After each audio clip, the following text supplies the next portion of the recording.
All right, I just wanted to explain to you how I want you to do this case brief. Okay, there's some very specific details that you need to make sure you're paying attention and know what's going on if you wish to be successful on this. Okay, you will lose points if the format is not exactly as it is stated in this video. So, first and foremost, when you open up Google Classroom to find your document, it's going to look just like this, okay?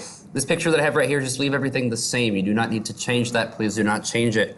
Right here where it says, were chemical weapons justified in World War I? This is the title of the assignment. This needs to stay the same, okay? Do not go about and change that to something else. You need to keep it the same.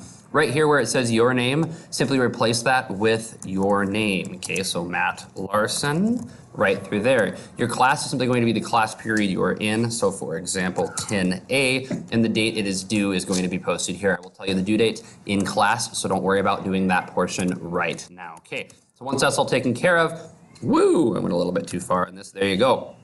Let me go back up here for you, okay? You're going to go down to page number 2, right here where it says the question. This is a question that you are going to be looking into and answering as you go through this. So question right here is, was the use of chemical weapons in World War I justified? Why or why not? This is where you need to be explaining to me.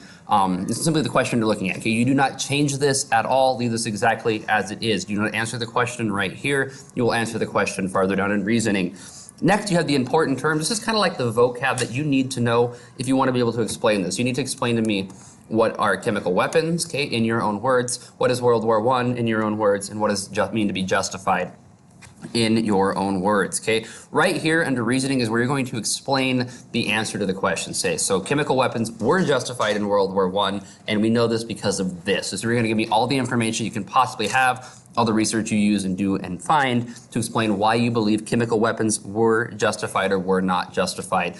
It's also important to make sure you use in-text citations. Okay, so I'm going to have something like this. I'm going to give a quote that says they were whatever, okay?